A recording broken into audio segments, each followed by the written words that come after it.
We as the ANC can confirm that the NDC has taken a decision to temporarily suspend Comrade Julius Malema with a view to investigate new charges against him based on the comments he made when he was addressing a meeting at Wits University. Well, there are conditions attached to the temporary suspension that he may, during the suspension, may not continue being playing the role as the president of the ANC Youth League. He cannot attend NEC meetings of the ANC, and he cannot also participate as a member of the PEC in Limpopo. He may not be involved in ANC meetings and activities. A year later, the writing was on the wall for the firebrand leader who was expelled from the ANC Youth League. The reason I'm not shocked or disappointed is because what they are telling us now is what I've been expecting. And their newspaper reported today in the morning that we are going to be expelled, and it became the reality. A movement expert says the ANC fumbled. I think the expulsion from the ANC was a very unwise move. You will recall that Malema voiced his difference and in fact opposition to the decision by the ANC to expel. In July 2013, the Red Berets were born, formed by Julius Malema and Floyd Shivambu, a political movement said to bring radical change to the political arena and one that would advocate for the economic emancipation of South Africans. The party's policies are based on 7 non-negotiable pillars, which include expropriation of land without compensation for equal redistribution and the nationalization of mines, banks and other strategic sectors of the economy without compensation, amongst others. In the immediate, we have taken a decision to form a political party which will be called Economic Freedom Fighters.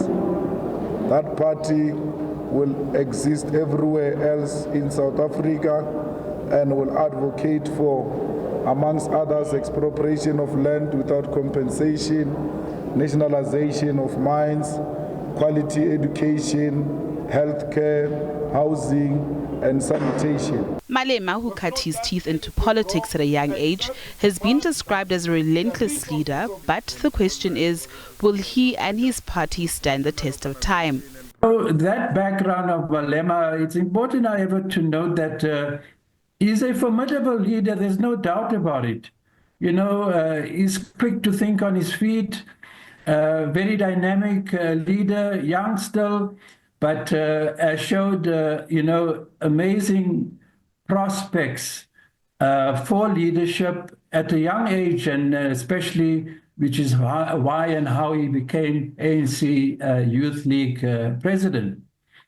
But, those sketches of the past, as important as they are, have been overtaken in a very, very drastic way. The party contested its first national elections in 2014 and gained 6.35% of the votes, resulting in 25 seats in parliament. Since then, the EFF has been on an upward trajectory at the polls and was even the 3rd largest party in parliament. It brought vibrancy to parliament and prides itself on putting the land question back on the national agenda. It managed to champion the insourcing of workers at some institutions of higher learning, amongst other achievements.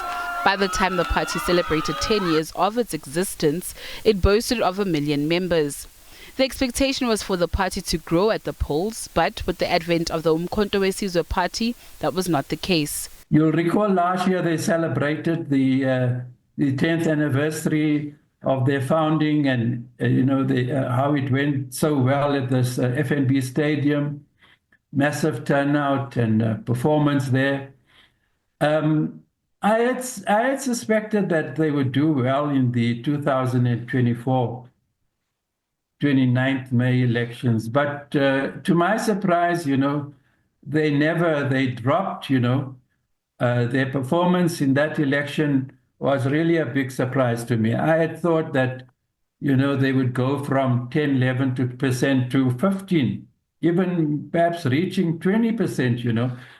So it was very surprising and disappointing that to see that they had actually been supplanted, you know, by the MK Party, you know, and which is the biggest surprise of South African politics and the new buzz, you know, since Jacob Zuma formed Umkhonto Sizwe Party, you know, which took place, founding conference last year, and did remarkably, incredibly well to beat the EFF.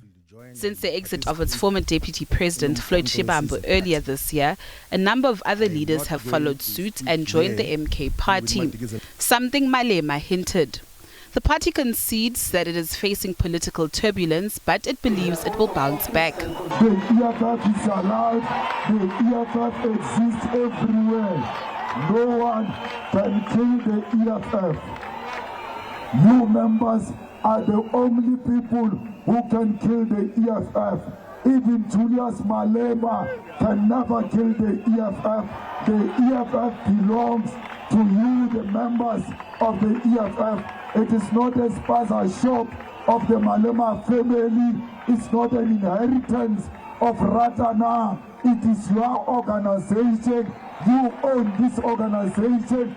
You will decide what is going to happen to the future of this organization. A thought Dr. Harvey differs with. Even if he retains his presidency, I don't think Malema will be able to resuscitate the kind of support that he enjoyed while he was at the helm of the EFF, when the EFF, very importantly, was riding the crest of the wave of youth militancy, refashioning South African politics, contesting the ANC, going for seizing power in this country, him becoming the future president of this country, and designing a new dispensation, you know, for South Africa. That was how ambitious EFF and Malema was.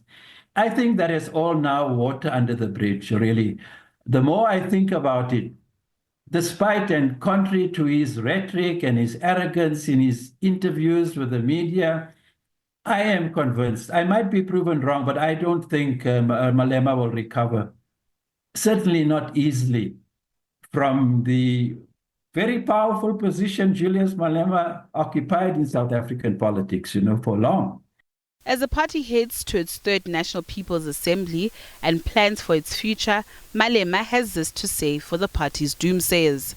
The EFF is here to stay. We are not going anywhere. There is no South African politics without the EFF.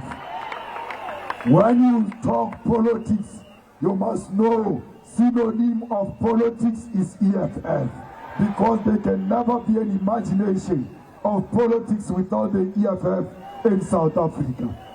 So for skitchy, so for skitchy,